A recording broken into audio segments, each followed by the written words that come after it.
मूक माटी का स्वाध्याय हम सभी कर रहे हैं। आचार्य श्री विद्यासागर जी द्वारा विरचित। मंगलम भगवान वीरो मंगलम गौतमो गणी मंगलम कुंद कुंदाद्यो जैन धर्मोस्तु मंगलम। नमो अरिहंताणम नमो सेताणम नमो आयर्याणम नमो उवज्जायाणम नमो लोए सवसाहुणम। पंच परमेष्ठी भगवान की जय। अगले 45 मिनट के लिए सभी प्रकार के पापों का त्याग करके सभी 9 बार नमोकार मंत्र पढ़ लें।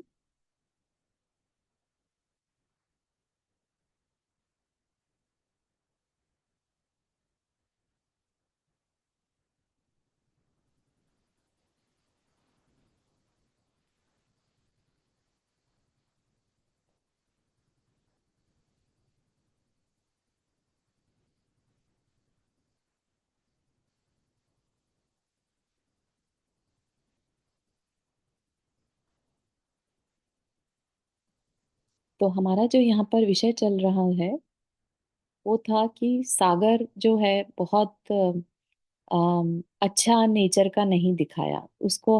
हर चीज जो उसकी नहीं भी है उसको भी छुपा कर दबा कर चुरा कर रखने का भाव है, परिग्रह का भाव है ना।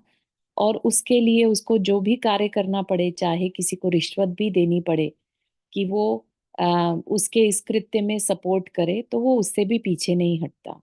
यहाँ तक कि उसने बदलियों को भेज दिया अपना बदला लेने के लिए कि कुंभकार धरती जो है माटी है ना, उससे उसने घड़ा बनाया है।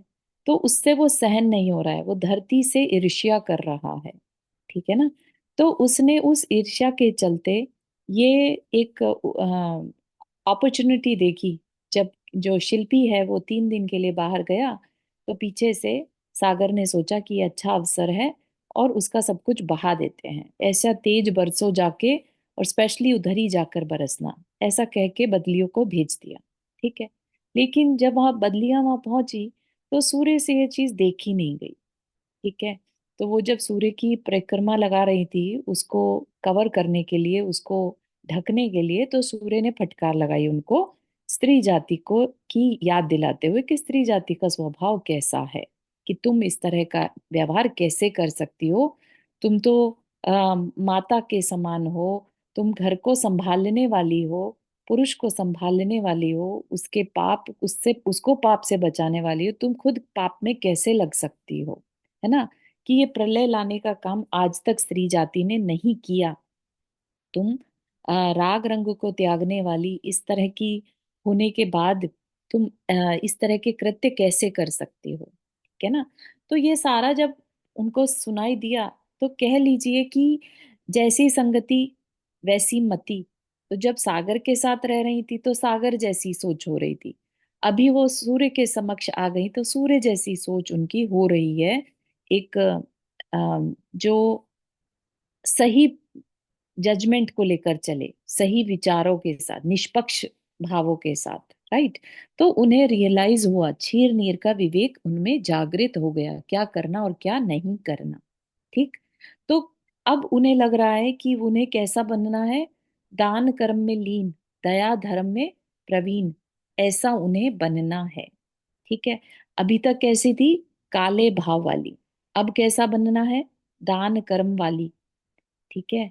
राग रंग को त्यागने वाली और सरला तरला जैसी, हंसी जैसी, हंसी सफेद रंग की, है ना। सरल हृदय वाले लोग जो हैं वो शुक्ल पक्ष के, शुक्ल लेशा वाले होते हैं, ऐसा यहाँ पर बताया गया है। सहनशीलता उनके अंदर भरी रहती है। उन्हें दुख आ जाए तो फर्क नहीं पड़ता, इट्स ओके, चलो छोड़ो, जाने दो, हमें क्या करना, है ना। तो ये जो भाव रहते हैं ना, ये शुक्ल पक्ष के लोगों के रहते हैं, जिसमें शत्रु मित्रता आदि के भाव नहीं रहते। न्याय पक्ष का वो उसकी गीता या उसके गीत गाते हैं, राइट, न्याय के ही गीत गाते हैं। और जो साधु संतों के प्रति, उनकी समता के प्रति हमेशा झुके रहते हैं। तो इस तरह के भाव उन बदलियों के जागृत हो गए। ठीक। और उनके अंदर से पश्चाताप के आंसू भी बहने लगे। और क्या कहने लगी, भावी भोगों की अभिलाषा को अभिशाप देती सी शुक्ला पद्म पीता लिश्या धरी, भीगे भावों भीगी आंखों वाली, विनय अनुनय से भरी, प्रभाकर को परिक्रमा देती पुनः, पुण्य में पलटने पलटाने पाप के पाक को। ठीक। तो क्या हुआ, भावी भोगों की इच्छा को मन से निकालती। अभी तक क्या था कि सागर हमारा स्वामी है, वो जो कहे हमें करना है। क्यों? क्योंकि स्वामी है तो स्वामी टेक केयर करेगा, उनके भोगों की जो भी उनको चाहिए उसकी पूर्ति करता है, तो हमें उसको सुनना है। ठीक है ना। स्वामी का ये कर्तव्य है कि वो अपने अधीन जो है उनकी टेक केयर करें। राइट। लेकिन अब क्या हो गया, उन्होंने अपनी भावी इच्छाओं को त्याग दिया, उनके कारण वो गलत निर्णय ले रही थी। राइट। तो उसको अंदर से कोस रही है वो अब। ठीक। अब कैसे भावों से भर गई है वो, शुक्ला पद्म पीता। शुक्ल भाव जो हैं, अभी बताया किस तरह के हैं, जिनके अंदर समता के भाव आ जाते हैं। ठीक है। कि सुख दुख में, शत्रु मित्र में उनको फर्क ही नहीं पड़ता। ठीक। जहां जहां सरलता सादगी उनको दिखती है, उनके जीवन में भी वह सरलता सादगी क्योंकि झलक रही होती है, तो उनको वही लोग पसंद आते हैं जो सरल और सादगी से भरे हों। यानी साधुता उनके भी जीवन में नजर आती है, और उनको साधु लोग ही पसंद आते हैं। ठीक है, उनकी संगति ही उन्हें अच्छी लगती है। ठीक। फिर पद्म, पद्म में जो है पिंक कलर कह लीजिए, पद्म कमलिनी का जो रंग होता है। ठीक है। तो उसमें भी एक तरह से पूज्य भावों को रखने वाली, धार्मिक भावों के की बहुलता जिनके अंदर हो। ठीक है ना। जो पीत लेशा वाली हैं, वो दान दया के भावों से भरी। ऐसा नहीं है कि शुक्ल वालों के अंदर दान दया नहीं है, लेकिन बहुलता जो है पीत वालों के अंदर दान दया करनी ज्यादा होती है। बेसिकली उनकी दृष्टि, जो पीत लेशा वाले हैं, उनकी दृष्टि बाहर में ज्यादा रहती है। बाहर में किसी को तकलीफ है तो वो उसकी तकलीफ को दूर करने का प्रयत्न करते हैं। और जो शुक्ल लेशा वाले हैं, उनकी दृष्टि अंदर में ज्यादा रहती है। ठीक है। तो ज्यादा बेटर कौन सी है, शुक्ल लेशा ज्यादा बेटर होती है। शुक्ल लेशा वाला जीव जो है, भले ही मिथ्यात्व से भरा हो तो भी नवम ग्रह वेग तक जा सकता है। इतनी स्ट्रॉन्ग स्ट्रेंथ होती है शुक्ल लेशिया की। यानी कि अपने अंतरंग में रहना, अपने आप के पास रहना, दूसरों से कोई मतलब ही नहीं, कुछ पाने की इच्छा ही नहीं, भोगों की और कोई इच्छा नहीं। तो इस तरह से वो जो तीनों बदलियां थी, शुक्ल पद्म और पीत लेशिया से भर गई। और उन भावों के, ये क्या है, ये भाव ही तो है ना। तो ऐसे भाव क्या हुए, ऐसे भाव उन्हें अंदर से भी भिगाने वाले। यानी उनका हृदय जो है अब भीगे भावों वाला, दया करुणा से भरा हुआ हो गया। और उनके कारण जब भाव भीगते हैं, तो उन भावों की जो प्रेजेंटेशन है, वो भीगी आंखों से पता चलती है। जब कभी दूसरे की को खुशी पहुंचाते हैं, तो कभी कभी उसकी खुशी देखकर अपनी आंखें भी भर आती हैं। राइट। दुख के सुख, दूसरे के सुख में सुखी होकर अपनी आंखें भी उस सुख से भर जाती हैं। राइट। तो ये क्या है, बेसिकली हमारी ही शुभ लेशा का परिणाम होता है, जब हमारे भीगे भावों से हमारी आंखें भर आए। ठीक है ना। तो ऐसे ही उनकी आंखें अच्छे भावों से भर गईं। ठीक है ना। चारू, जी आंटी। चारू, ये जो शुक्ल लेशा वाले वो मिथ्या दृष्टि भी हो सकते हैं। हाँ हाँ, बिल्कुल हो सकते हैं। ओके। लेश्या का मतलब यहाँ पर सम्यक दृष्टि से नहीं लेना। ठीक है। ओके। सम्यक दर्शन अलग चीज है, और शुक्ल लेश्या का मतलब होता है मंद कषाय। ओके। ठीक। Okay, thank you. उनको किसी पे गुस्सा आता ही नहीं, वो कहते हैं चलो जाने दो, हमें क्या करना। ठीक है ना। Okay, thank you. जी। ठीक। तो उनके अंदर जो क्रोध मान माया लोभ है, उसकी इतनी मंदता हो जाती है शुक्ल लेश्या में, कि आपको ऐसा लगेगा कि उनमें कषाय नाम की कोई चीज है ही नहीं। ठीक है। और पूरी तरह से वैराग्य के भावों से भरे, आज छोड़ दें सब कुछ, इस तरह का। ठीक है ना। उनको भोगों में कोई इंटरेस्ट नहीं रहता। तो जरूरी नहीं है कि सब वैरागी जितने भी हों सबके सब सम्यक दृष्टि ही हो, लेकिन उनके अंदर क्या है, मिनिमलिस्ट की तरह से रहना। ठीक है ना। बहुत थोड़े परिग्रह के साथ भी जीवन पूरा अच्छे से, दो जोड़ी कपड़ों में ही पूरा जीवन अच्छे से बिता देते हैं। दैट इज शुक्ल लेशिया। ठीक है ना। राग रंग को त्यागने वाले। ठीक। तन भी उनका मृदु और अंदर से मन भी मृदु। ठीक।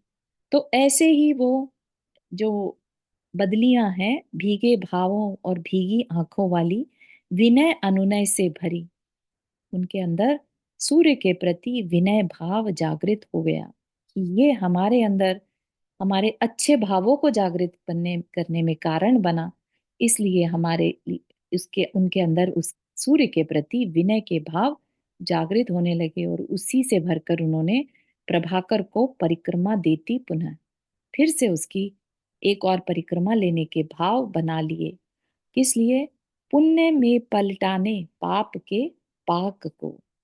पाप का जो फल था, पाप का जो बंद किया था उन्होंने, उसको पुण्य में कन्वर्ट करने के लिए। ठीक है ना। तो एक तरह की चेष्टा, जैसे हम धार्मिक क्रियाओं में करते हैं, धार्मिक क्रियाओं में हम भगवान के मंदिर में जाकर पूजा अर्चना करते हैं, उनके गुणों का गुणगान करते हैं, परिक्रमा लेते हैं, ये सब क्या है? ये बेसिकली हमारी भगवान के प्रति विनय है ना। हम विनय पाठ भी पढ़ते हैं ना पहले, उसके बाद फिर पूजा शुरू करते हैं, प्रारंभ करते हैं विनय पाठ के बाद। क्यों? क्योंकि उससे क्या है, हम अपने अहंकार को एक तरफ करते हैं और भगवान के गुणगान करने के लिए अपने मानस को तैयार कर लेते हैं। ठीक है ना। तो इसी तरह से वो प्रोसेस क्या है, बेसिकली हम जितने भी गृहस्थी के पाप कार्यों में संलग्न रहते हैं, तो धार्मिक क्रियाओं से हमें पुण्य कमाने का, और पाप जो हमने गलती से जाने अनजाने बांध लिया, उसको भी हम कन्वर्ट कर सकते हैं उस पुण्य की क्रिया से। ठीक है। तो ऐसा करने के लिए भाव रखें क्या, कि अरे हमें तो मंदिर इसलिए जाना कि हम पाप को पुण्य में कन्वर्ट करने जा रहे हैं। नहीं, ऐसा नहीं। अंदर में अपने आप मन भीगेगा, भगवान के प्रति भक्ति आएगी, धार्मिक क्रियाएं अपने आप होंगी, तो ये तो बैक एंड है। ठीक है ना। अपने आप पाप जो है पुण्य में परिवर्तित होगा। ठीक है।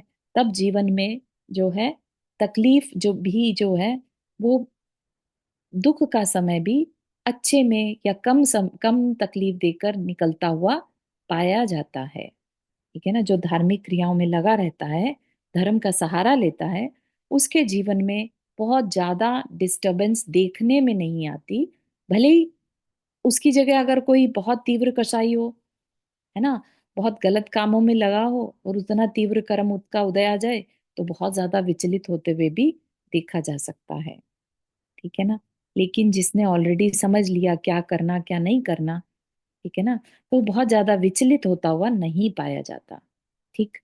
तो बड़ी आम, सुंदर घटना उसके बाद घटती है। कब? जब आ, बदलियों के अंदर में डिफरेंस आ जाता है। ठीक है। क्या घटना घटती है? घटती इस घटना का अवलोकन किया धरती की आंखों ने, उपरिल देहिलता झिल मिलाई, निचली स्नेहिलता से मिल आई। क्या हुआ? नीचे से, ये तो सब घटना कहाँ घट रही है? आकाश में, है ना। बदलियां जो हैं सूर्य के चारों ओर परिक्रमा ले रही हैं, सूर्य उन्हें समझा रहा है, उपदेश दे रहा है, और फिर बदलियों को समझ में भी आ गया, उनकी आंखों से उनकी आंखें भीग गईं। ठीक है। तो नीचे से धरती जो है, धरती माँ जो है, वो अवलोकन कर रही है इस घटना का कि क्या कुछ चल रहा है। ठीक है। और देख भी रही है बदलियों के अंदर आने वाले चेंजेस को। ठीक है ना। तो उन्होंने बदली के भावों में जो चेंजेस देखे, उससे वो क्या हो गई? धरती के स्नेह का पात्र बन गई। धरती के अंदर तो हमेशा सबके लिए स्नेह उमड़ता है। धरती जो है सहनशीला है ना, बिल्कुल शुक्ल ध्यान शुक्ल लेशा वाली है, हमेशा सबके ऊपर उपकार करने वाली है। तो जब उसने देखा बदलियों के अंदर चेंज आ गया, तो उसके अंदर भी स्नेह प्रकट हो गया। और क्या करने लगी धरती ने? धरती के अनगिन कार्य, अनगिन कणों के बहाने अधर में उठते अविलंब और घटना स्थल तक पहुंचते, बदली की आंखों से छूटकर गालों पर कुछ पल ठहरे चमकते सात्विक जीवन के शुद्ध शीत शुभ्र विशुद्ध टपकते जल कणों को सहलाने। क्या हुआ? धरती के अनगिन कर ये धरती के, जैसे कि ऐसा लग रहा है धरती के अनगिन हाथ, अनगिन धरती के हाथ जो हैं अनगिन कणों के रूप में, जैसे मिट्टी होती है ना, मिट्टी का एक एक कण, लेकिन अगर बहुत सारी एक धूल का जैसे कहते हैं ना, धूल का बहाव एक साथ आ जाए तो बहुत सारे धूल के कण होते हैं उसमें। तो उन कणों को क्या कहा? अनगिन कणों को क्या कह दिया? अनगिन कर। जैसे कि धरती जैसे पूरा अपना हाथ भरकर, है ना, भेज रही हो कुछ, ऐसा महसूस दे रहा है। सोचिए अब कितनी सुंदर सोच है उस लेखक की, उस काव्य की रचनाकार की, है ना। क्या इमेजिन किया कि धरती इस चीज से बहुत आह्लादित हो गई, स्नेहिलता उसके अंदर भर आई कि वो नीचे से ही अपने अनगिन कणों के बहाने अधर में, यानी ऊपर की ओर, है ना, उसने अविलंब क्या करा? उन कणों को ऊपर भेज दिया। और घटना स्थल पर जहां पर ये घटना घटित हो रही थी, वहां तक वो धूल के कण पहुंचे। और बदली की आंखों से छूटकर क्या हो रहा था? क्योंकि बदली की आंखें, बदलियों की आंखें कैसे हैं? आंखों में आंसू आ गए थे, राइट। वो आंसू आंखों से छूटकर गालों पर कुछ पल ठहरे, और फिर चमकते सात्विक जीवन के सूचक, है ना, चमकते जीवन के सूचक, वह सात्विक जीवन के सूचक शीत शुभ्र विशुद्ध टपकते जलकणों को सहलाने। ठीक। तो जो मिट्टी के कण हैं, ठीक है, धूल के कण हैं, वो उन जल के कणों को संभालने जैसे कि ऊपर पहुंच गए हों। क्यों? क्योंकि वो जल के कण जो थे अब स्पेशल हो गए हैं। ठीक है। तो अगर आपको ध्यान हो, तो आचार्य श्री ने जब मुक्ताओं की चर्चा की थी, और वहां मेघ मुक्ता की जब चर्चा की, तो कहा था कि इसकी चर्चा आगे चलकर करेंगे। ठीक है। तो अब वही समय आ गया है जब वो बालू के कण और वह जल की बूंदें मिलकर क्या क्रिएट कर रही हैं? मेघ मुक्ता को क्रिएट करने वाली हैं। ठीक है। उसका रियल प्रोसेस क्या होता है वो तो मुझे भी नहीं मालूम, लेकिन यहाँ पर मेघ मुक्ता का क्रिएशन बताया जा रहा है। बदली की आंखों से आंसू जो है, उसको वो बालू के कण या मिट्टी के कण जो हैं प्रेम से सहला रहे हैं, संभाल रहे हैं। ठीक है ना। और जैसे कि वो एक दूसरे से मिल गए हों, वो अगले पैराग्राफ में बता रहे हैं। ज्यों ही क्षेत्र की दूरी सिमट गई, सघन कणों का पिघलन कणों से मिलन हुआ, परस्पर गले से गले मिल गए। क्या हुआ?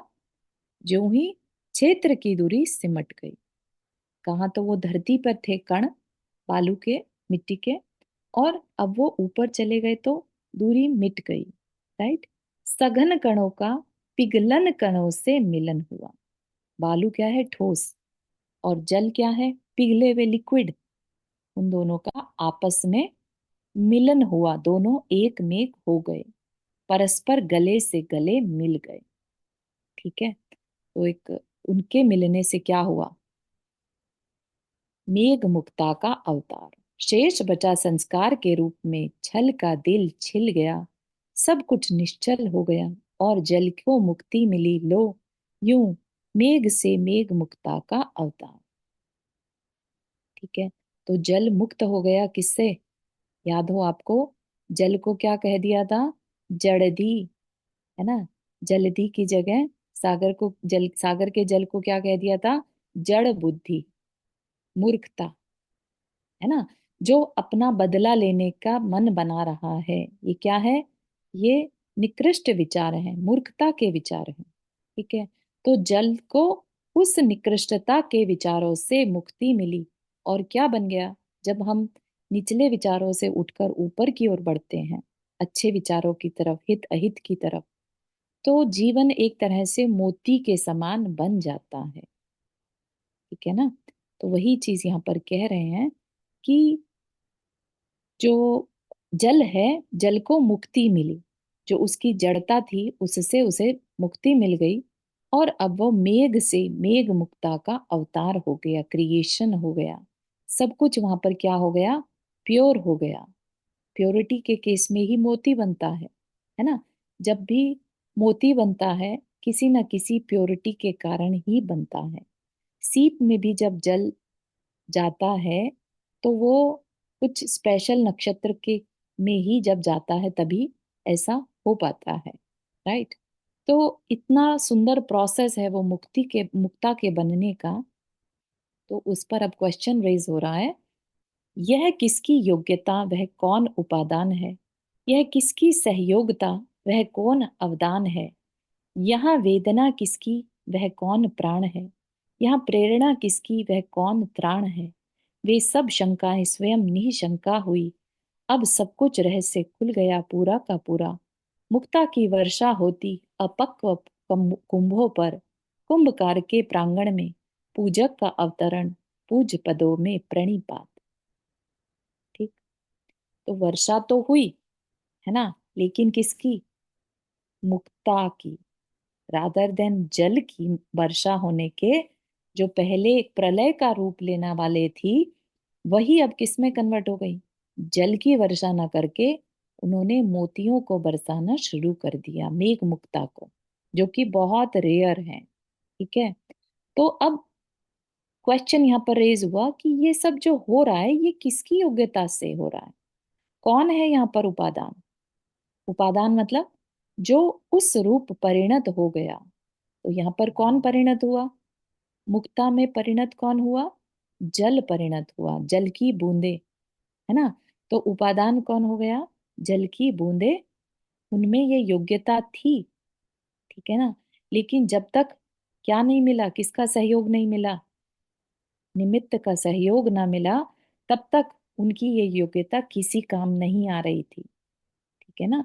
तो धरती ने अपने कणों को वहां भेजा, और उनका सहयोग पाकर, धरती का सहयोग पाकर, वो मुक्ता मणि, मुक्त जल की बूंदे मुक्ता में कन्वर्ट हो गई। तो यहाँ पर किसकी सहायता से? निमित्त कौन है? धरती। ठीक है। यहाँ वेदना किसकी? वह प्राण कौन है? ठीक है। किसकी वेदना? मतलब यहाँ पर वेदन या रिक्वेस्ट, किसने यहाँ पर रिक्वेस्ट की थी कि ऐसा हो? ठीक है ना? किसके कारण से ऐसा हो गया? क्यों धरती माँ को इस तरह के भाव हुए होंगे? ठीक है ना?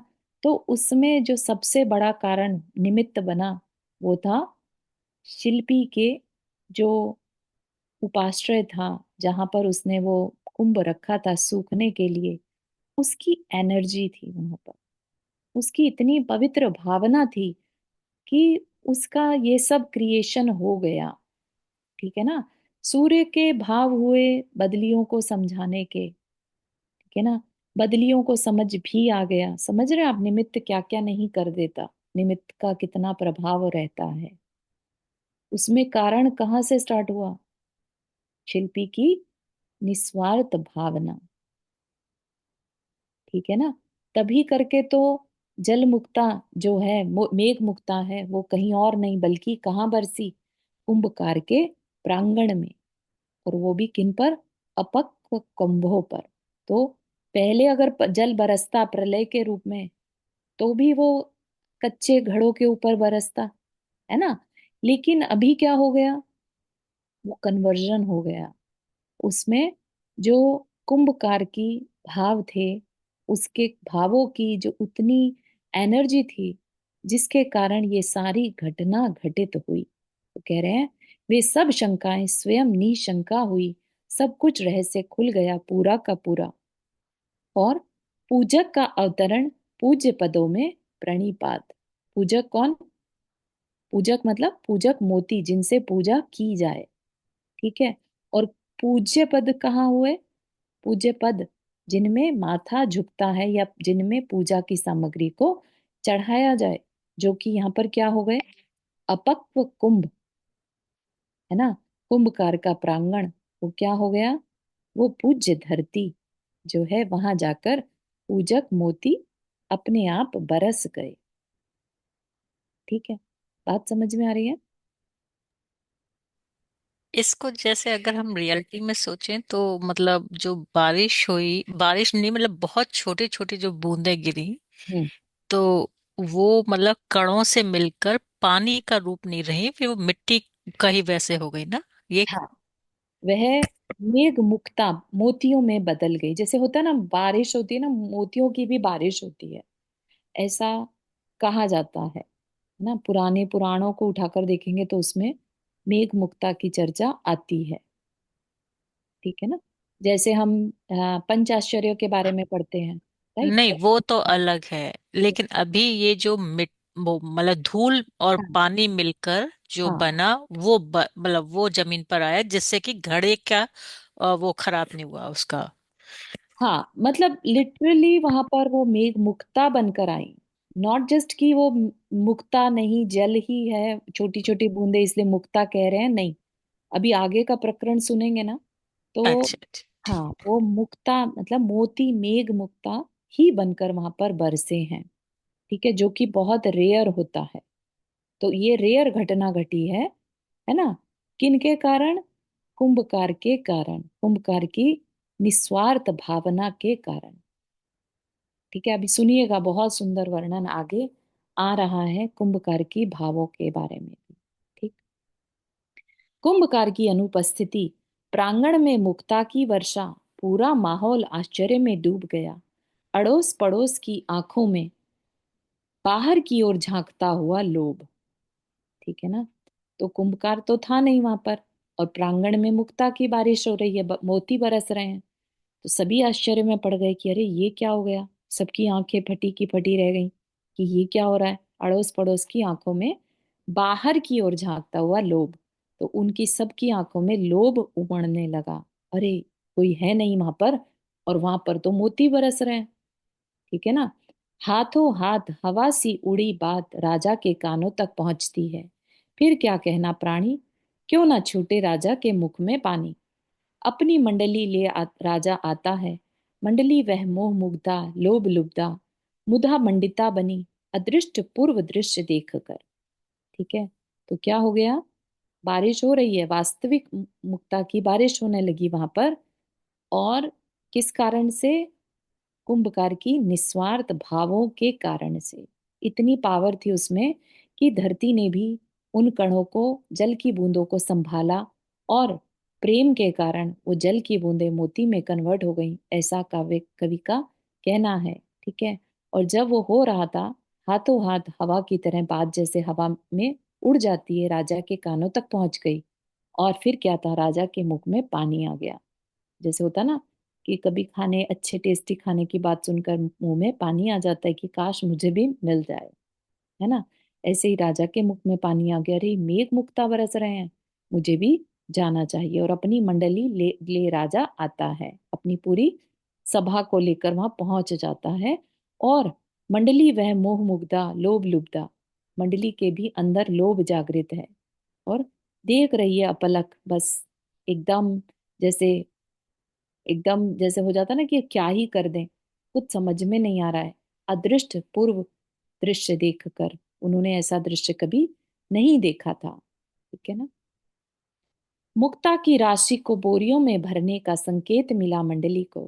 राजा के संकेत को आदेश तुल्य समझती, ज्यों ही नीचे झुकती मंडली राशि भरने को त्यों ही। ठीक है, ये तो समझ में आ ही गया होगा कि राजा ने आदेश दिया कि भर लो इनको बोरियों में।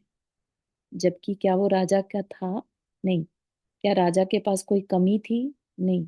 लेकिन राजा के अंदर इतना कुछ होने के बाद भी, राज्य का राजा है वो, फिर भी उसके अंदर लोभ जागृत हो गया, किसी दूसरे की प्रॉपर्टी को हड़पने का लोभ। ठीक है ना। तो वही चीज यहाँ पर बताई जा रही है। एक बार पहले भी सागर के केस में ये बात को कहा था कि सागर का क्या रहता है कि कैसे भी धरती के जो रत्न है, जितने भी उसका भंडार है, वैभव है, वो मुझे मिल जाए। और बस वो अपने को जल के थ्रू पहले जल बरसाता है। बारिश में जो धरती की ऊपरी जो लेयर है ना, वो सारी बहती चली जाती है। सारा वैभव धरती का बह बहकर सागर में इकट्ठा होता जाता है। तो उसको एक बहुत निकृष्ट भाव कहा था यहाँ पर आचार्य श्री ने। अब फिर से वह राजा पहुंच गया कहाँ पर? कुंभकार के प्रांगण में, उन मोतियों को इकट्ठा करने के लिए। ठीक। तो अब जब सोचिए आप कि कुंभकार की इतनी निश्चल भावना रही, है ना, अहिंसा को फॉलो करने वाला वो कुंभकार, और बड़ी परिग्रह को उसने सीमित करके रखा है ना। जल और मिट्टी ही एक ऐसी चीज है जिसमें चोरी का इल्जाम नहीं लगता।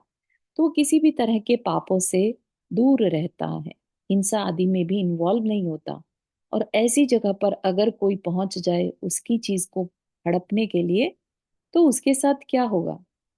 तो गगन में गुरु गंभीर गर्जना, अनर्थ अनर्थ अनर्थ, पाप पाप पाप, क्या कर रहे आप?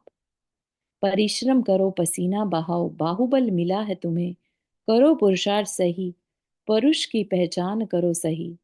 परिश्रम के बिना तुम नवनीत का गोला निगलो भले ही, कभी पचेगा नहीं वह, प्रत्युत जीवन को खतरा है। ठीक है।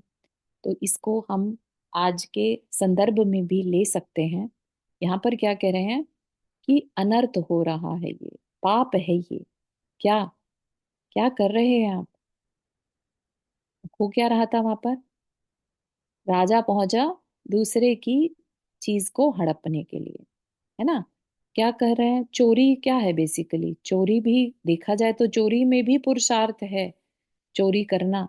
लेकिन वो किसी दूसरे की चीज को बिना पूछे उठाकर ले जाना, और हमेशा चोरी कीमती वस्तु की जाती है कि एक बार चोरी करेंगे और साल भर चैन से जिएंगे, है ना।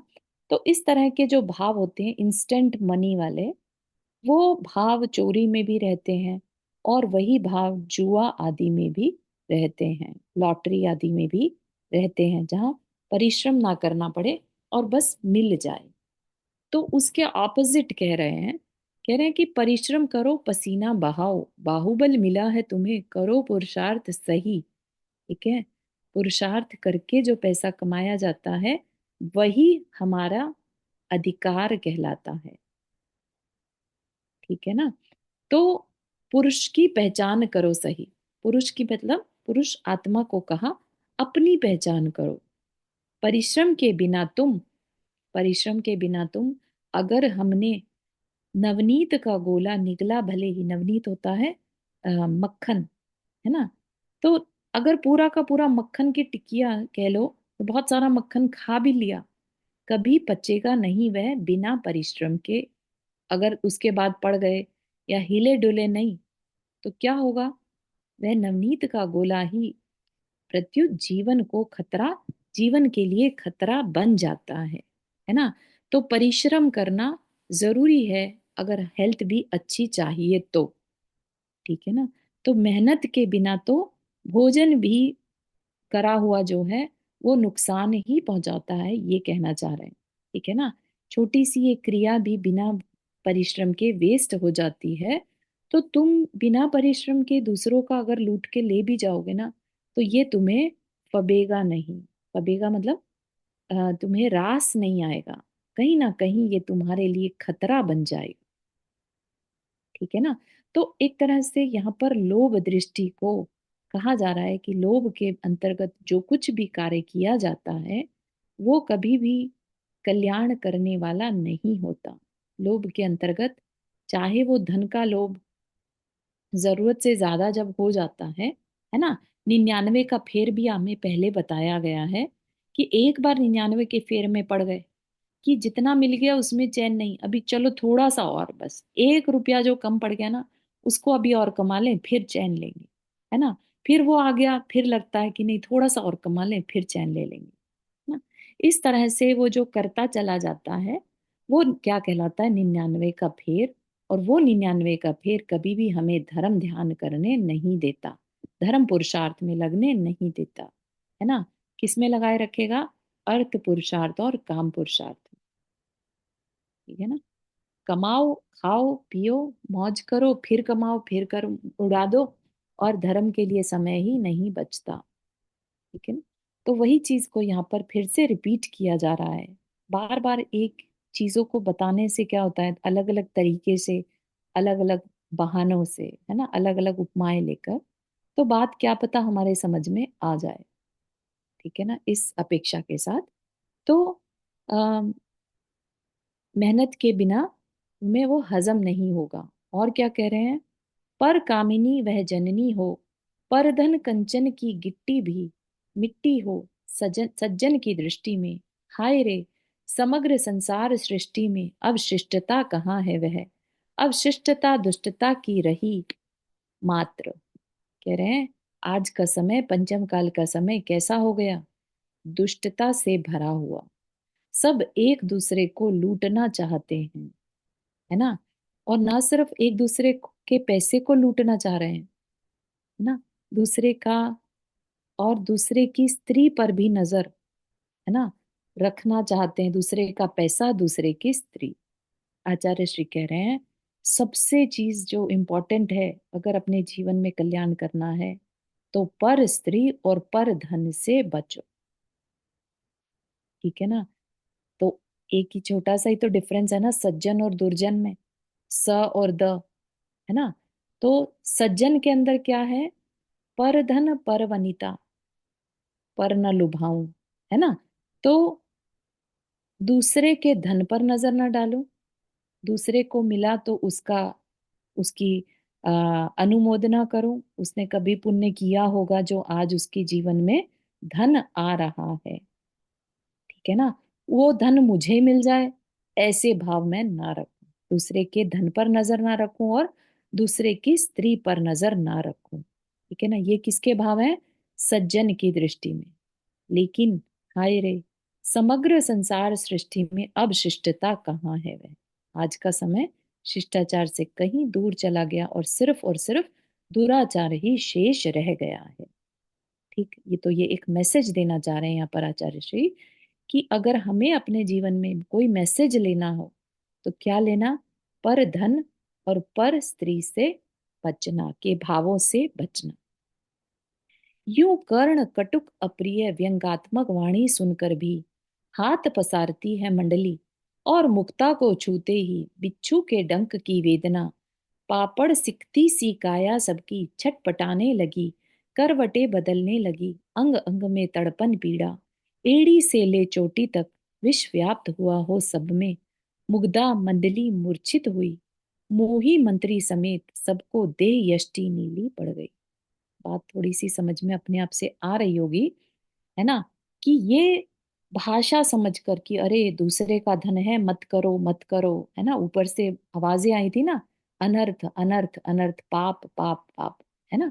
ऐसी आवाज सुनकर भी, कर्ण कटुक अप्रिय व्यंगात्मक वाणी सुनकर भी, कानों को अच्छी नहीं लग रही थी व्यंगात्मक वाणी, है ना, सुनकर भी मंडली ने क्या किया, जो राजा की मंडली साथ में गई थी उसके, उसने अपने हाथ फैलाए, किसके लिए, मुक्ताओं को इकट्ठा करने के लिए। लेकिन क्या हुआ, मुक्ता को जैसे ही उन्होंने छुआ, ऐसा लगा जैसे बिच्छू के डंक की वेदना उनके अंदर प्रवेश कर गई हो, जैसे बिच्छुओं ने डंक मार लिया हो, ठीक है ना।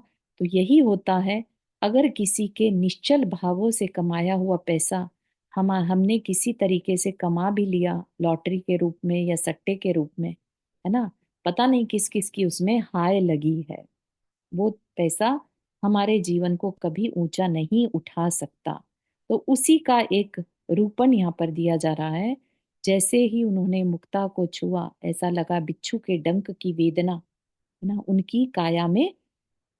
उनकी काया जैसे बिच्छू के डंक से छटपटाती है वैसे छटपटाने लगी, करवटें बदलने लगी, अंग अंग में तड़पन पीड़ा, एड़ी से ले चोटी तक, सिर से लेके पांव तक विश्व व्याप्त हो गया हो ऐसा जैसा उनके अंदर। और मंडली कैसी हो गई? मूर्छित हो गई।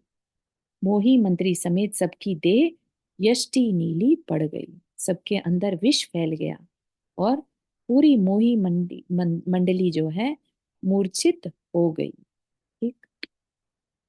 यह सब देखकर भयभीत हुआ राजा का मन भी। उसका मुख खुला नहीं, मुख पर ताला पड़ गया हो कहीं। हाथ की नाड़ी ढीली पड़ गई। राजा को अनुभूत हुआ कि किसी मंत्र शक्ति के द्वारा मुझे कीलित किया गया है। हाथ हिल नहीं सकते, थम गए हैं। पाद चल नहीं सकते, जम गए हैं। धुंधला धुंधला सा दिखने लगा। कान सुन नहीं सकते, गुम गए हैं। प्रतिकार का विचार मन में है पर प्रतिकार कर नहीं सकता। किम कर्तव्य विमूढ़ हुआ राजा और माहौल का मंतव्य गूढ़ हो गया। ठीक है, आज के लिए इतना ही रखेंगे। वैसे तो बात समझ में आ ही रही होगी, है ना? क्या हुआ जब राजा की मंडली मूर्छित हो गई, सब एकदम नीले पड़ गए सबके शरीर, तो राजा को डर तो लगा, ये कुछ तो हुआ, है ना? उसका मुख खुला नहीं, मुख एकदम फ्रीज हो गया। ठीक है, क्या हुआ? उसका मुख खुला नहीं, मुख पर ताला पड़ गया हो कहीं। हाथ की नाड़ी ढीली पड़ गई। उसके जो हाथ पैर थे एकदम शून्य जैसे हो गए, जैसे ढीला पड़ गया। जैसे ऐसा लग रहा था जैसे किसी ने अपनी मंत्र शक्ति से उसे कीलित कर दिया हो। ठीक है, मंत्र पढ़कर स्तंभन एक क्रिया होती है। मंत्रों से जो है उनको कीलित किया जा सकता है। बहुत पहले एक कहानी पढ़ी थी जिसमें मंत्र से राजाओं को कीलित, जो सैनिक सैनिक थे, दो सेनापति थे, मंत्री थे, है ना? वो एक साधु के ऊपर वार करने पहुंच रहे थे रात के समय। और मंत्री जो साधु जो था वो अपने ध्यान में लगा था। तो वन देवताओं ने उन दो जो मंत्री थे उनको कीलित कर दिया। ठीक है ना, वो वैसे के वैसे खड़े रह गए। तो वो रक्षाबंधन की कथा में आता है। हाँ, है ना? या स्टैचू बन जाते है हैं। ना? तो इसी तरह की कुछ सिचुएशन बनी कि ऐसा लगा जैसे राजा को किसी ने कीलित कर दिया। उसके हाथ हिल नहीं सकते थे, थम गए थे, पैर भी नहीं चल रहे थे। और जैसे उसको आंखों के सामने भी अंधेरा सा छाने लगा। मन में प्रतिकार के भाव आ रहे थे, गुस्सा आ रहा था, मैं कुछ करूं, है ना? लेकिन कर नहीं पा रहा था। और किम कर्तव्य विमूढ़, मतलब कि कुछ ना करने जैसा वह मूड बन गया। और माहौल कैसा है? मंतव्य गूढ़ हो गया, कुछ समझ से परे हो गया। क्या हो रहा है कुछ समझ में नहीं आ रहा, है ना? और ये सब जमाने का जमघट आ गया। इसी अवसर पर कुंभकार का भी आना हुआ। देखते ही इस दृश्य को एक साथ शिल्पी की आंखों में तीन रेखाएं खिंचती हैं, विस्मय, विस्मय, विषाद, बेरती की। ठीक है, ऐसे में ही जब सब लोग आए हुए थे, राजा राजा की मंडली, है ना, लोग बाग बहुत, तो जमघट देखकर उसी समय कुंभकार का वापसी आना भी हुआ। अब ये दृश्य देखा तो उसको समझ में नहीं आया ये क्या हो गया। तो उसके माथे पर तीन रेखाएं खिंच गईं। किस चीज की? विस्मय यानी आश्चर्य, विषाद यानी खेद, और विरति यानी वैराग्य की। तो ये क्यों खींची होंगी इसको अपन अगली बार देखेंगे। बहुत सुंदर एक्सप्लेनेशन है इस बात का कि क्यों राजा इसके मन में इस तरह के भाव आए होंगे, है ना? तो अपन वो चीज देखेंगे।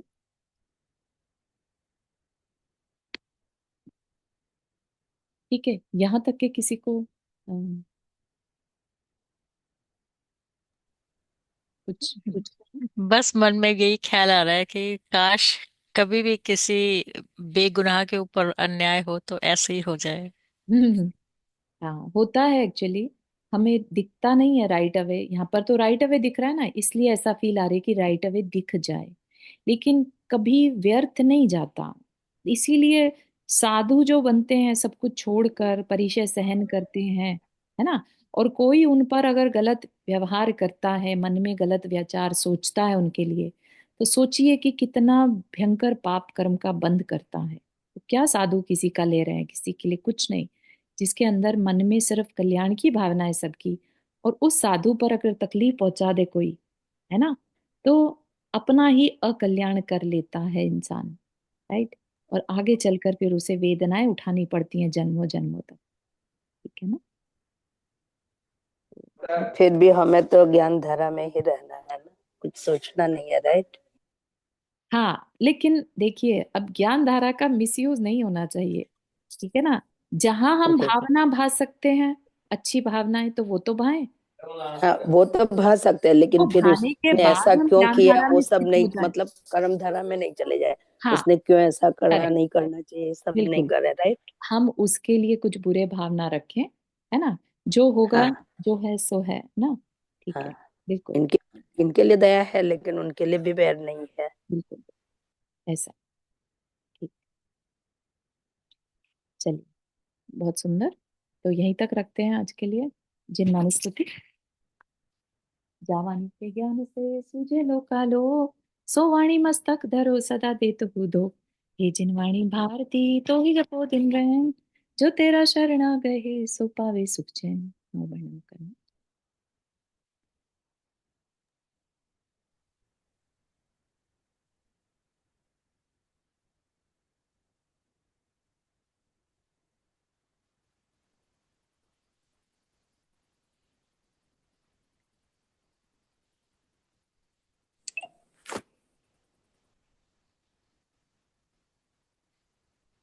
सभी को जय जिनेन्द्र। जय जिनेन्द्र।